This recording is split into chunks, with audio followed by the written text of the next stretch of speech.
This video is brought to you by Mubi, an online cinema streaming hand-picked exceptional films from around the globe. Get 1 month free at mubi.com/likestoriesofold.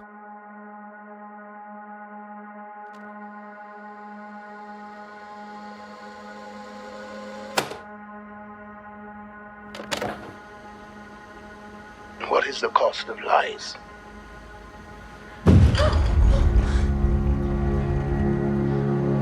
The real danger is that if we hear enough lies, then we no longer recognize the truth at all. In 1986, a devastating accident at a nuclear power plant in Chernobyl awakened the world to an unprecedented danger that briefly threatened the existence of an entire continent. The recent HBO series recounting the story effectively and accurately communicates the struggle and consequences of dealing with this disaster. One that was all the more terrifying because it wasn't caused by forces of nature. It was man-made. It was our own doing. What you might not know is that the incident also propelled into fame the work of German sociologist Ulrich Beck, who, earlier in the same year, finished the first manuscript for a grand social theory called Risk Society that would become a bestseller in the months following Chernobyl. The theory poses that we have entered a new stage of modernity that is increasingly occupied with debating, preventing and managing risks that we ourselves have produced, that are the direct result of our technological progress. These risks are unlike any we have faced before, both in scale and in complexity. And because they are inherently connected to many of the essential aspects of modernity, they have infected our society with a fundamental feeling of vulnerability. This is what theory of world risk society maintains. Modern societies are shaped by new kinds of risks and manufactured uncertainties. Their foundations are shaken by global anticipation of global catastrophes. Looking at HBO's Chernobyl through the lens of Beck's work reveals it's not just a retelling of a past event, or a history lesson about a failed political regime. It is a series that is very much about the present, about the risks that are increasingly permeating our modern society, affecting our culture, our politics, and our spirit. So today, let's examine the story of Chernobyl, the story of how the world became a risk society.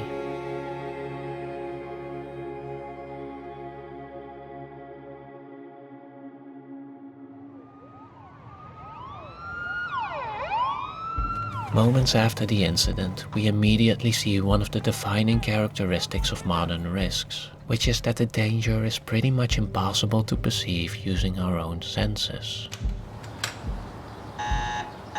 We are therefore dependent on technology, in this case dosimeters, to measure the amount of danger we're in. What does the dosimeter say? 3.6 Roentgen, but that's as high as the meter. 3.6. Not great, not terrible.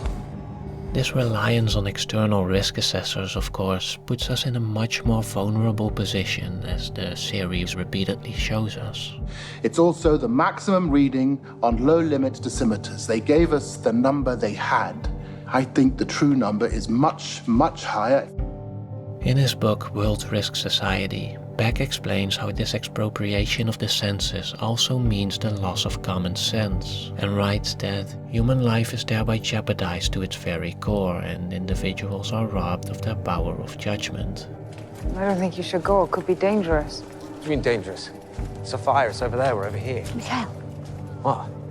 This becomes most clear when we meet the characters who most embody pragmatic wisdom. The miners, the nurses, the soldiers, and all those whose knowledge is gained through hardship and sheer experience. While being undeniably skilled when it comes to practical matters and sensing bureaucratic nonsense and lies. If these worked, you'd be wearing them. In the face of modern risks such as radiation, these characters now increasingly find themselves operating in the dark, unable to rely on the same intuition that would have given them the advantage in any other situation. After all that I have seen, so I should leave now because of something I cannot see at all. No. But herein lies another defining characteristic of modern risks. They are not like any other situation. In fact, they literally are unlike anything we've ever encountered. You are dealing with something that has never occurred on this planet before. Modern risks can generally be defined as high-consequence risks, which not only refers to the enormous scale and potentially huge and irreversible effects they might have, often crossing national borders and in some cases even having global consequences. A nuclear plant in Sweden has detected radiation and identified it as a byproduct of our fuel. The whole world knows. But it also refers to their complex nature and uncertain probabilities that make it extremely difficult to draw boundaries in time and space and determine the causal relations that are at play, calculate the effects, and estimate the exact number of victims. As Beck pointed out, even years after the incident at Chernobyl, some of its victims hadn't been born yet. This also becomes evident in the widely disparate reports on the amount of casualties. While the official Soviet count is 31 deaths, other reports have numbers ranging from 4,000 to 93,000, which more than anything suggests that we have no idea how many were really affected by the disaster. Naturally, the growing prominence of high-consequence risks in modern society have had significant social and political consequences. Beck initially spoke about the democratizing effect of modern risks, meaning that dangers such as radiation affect everyone alike without discrimination, the rich and the poor, the powerful and the powerless. And while this is true to a certain degree, he later acknowledged that even with grand-scale incidents such as Chernobyl, it's still the ordinary citizens and people on the lower ends of the social hierarchy who often remain the least informed and end up suffering the most.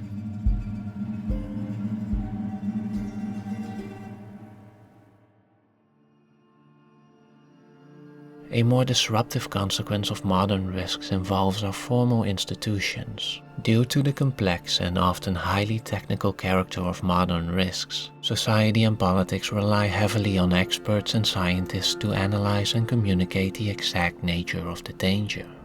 How does a nuclear reactor work? What? It's a simple question.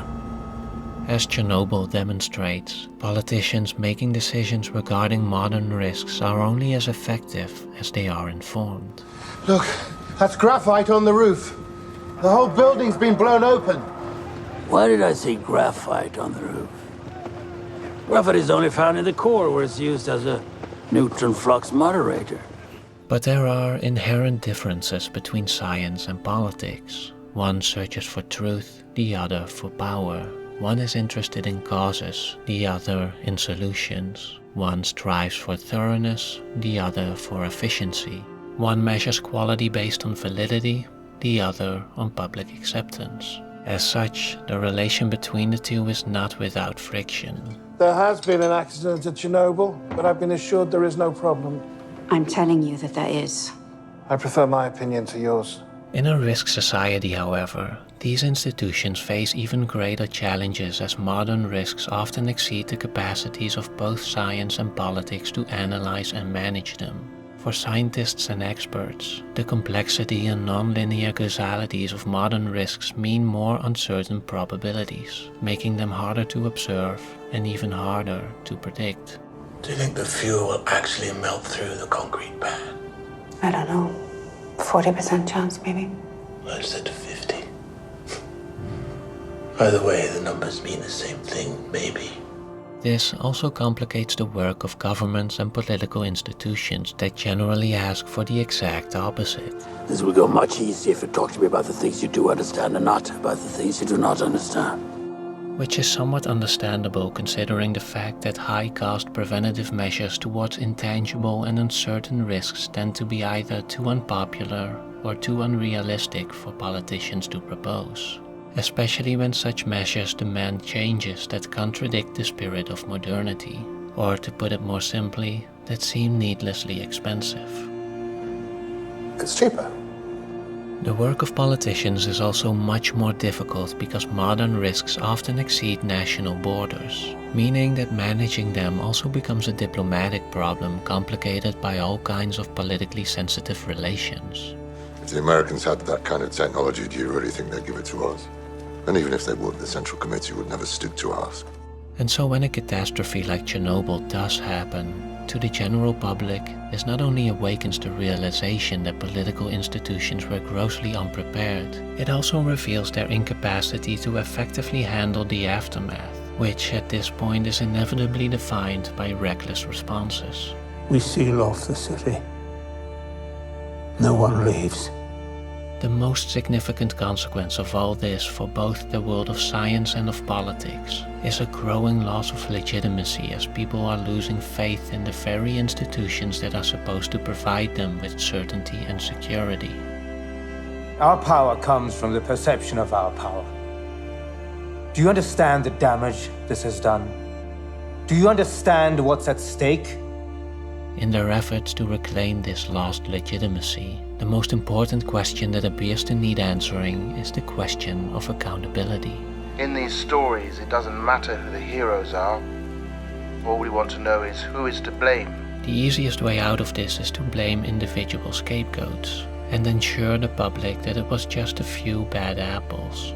But these overly symbolic, punitive measures don't really address the structural flaws in the system and will more likely make these institutions look even worse in the eyes of the countless people that just experienced mass evacuation, sickness, and death. You mean to suggest the Soviet state is somehow responsible for what happened? Then I must warn you, you are treading on dangerous ground. Now we can understand why Gorbachev claimed that the accident at Chernobyl was perhaps the real cause of the collapse of the Soviet Union. In her study Life Exposed: Biological Citizens After Chernobyl, anthropologist Adriana Petrina found that the catastrophe deepened the antagonisms between Russia and Ukraine and made possible, or at least favored, the Ukrainian nation building that would play an important part in the ultimate collapse of the Soviet Union. On this topic, Beck also explained how the uncertainties and political ineffectiveness in the aftermath of Chernobyl led to new solidarities and social-political boundary lines. In this way, the post-Chernobyl disaster became the key to moral, economic and political events which made deep inroads into social existence and identity and state institutions in Ukraine, and enabled it to transform itself and sharpen its political profile. By now you can probably imagine how Chernobyl relates to the present, to the new risks that have been emerging as a direct result of the technological progress of our modern society, and that are increasingly dominating our public discourse. Issues like climate change, genetic modification, oil spills, antibiotic-resistant bacteria, pollution, chemical hazards, habitat destruction, loss of biodiversity, the extinction of species, are all showing signs of at least some of the characteristics of modern risks, and are all changing society as we know it. It is, however, important to emphasize that the emergence of these risks doesn't mean the world is necessarily more dangerous. It just means that we are dealing with more unknowns. Risk does not mean catastrophe. Risk means the anticipation of catastrophe. And this is an important difference. It is especially an important difference in a time where we anticipate new kind of catastrophes beyond our means of control. It means that while some modern risks might pose serious threats, others might not be so dangerous at all, and yet again, some might still be impactful in unexpected ways that are as of yet completely unimaginable. What matters is that we have invited a fundamental sense of uncertainty into the complex yet necessary elements of our modern society that is undoubtedly affecting its foundations, and raising essential questions as to who decides what risks are acceptable, who is responsible when things go wrong. Because when everyone is cause and effect, when everyone is responsible, no one is. Of course no one can blame me for this. How can I be responsible? I was sleeping. It is for this reason that Beck speaks of a state of organized irresponsibility, a state where we unreflectively progress into an unknown future. where no one is personally accountable, where no one assumes responsibility. Why worry about something that isn't going to happen? And the irony is that under the conditions of the risk society, this is a reasonable state of affairs. No one is responsible for the truth of modern risks, because in a risk society, the truth is too complex for anyone to grasp it in meaningful terms, let alone to act on it with definitive means. Well, you think the right question will get you the truth. There is no truth. In the absence of truth, what we're left with then is merely a collection of guesses and estimations, of fears and desires, ideologies and narratives, all of which are, in essence, lies. Lies aggravated by the growing intricacies and uncertainties of modern risks, and by the growing incapacity of our protective institutions to analyze and manage them. What else is left but to abandon even the hope of truth and content ourselves instead with stories? And so, when Legasov speaks of the cost of lies, I think we can extend its meaning beyond Chernobyl and nuclear catastrophes. There is a banality to it all, a loss of a basic feeling of security, a feeling of truth. It reveals what Beck calls the existential meaning of non-knowledge, the unknown from which new threats and conditions of life are emerging. In more simple terms, it reveals how we are increasingly surrendered to a reality that we don't understand, how we have become, as Beck puts it, the living side effects of modernity, forced to provide answers to questions we didn't even know existed, and compelled to find new ways to cope with uncertainty, because, as we've seen, while the truth may remain elusive, its consequences certainly won't. The truth doesn't care about our needs or wants. It will lie in wait for all time. Where I once would fear the cost of truth, now I only ask, what is the cost of lies?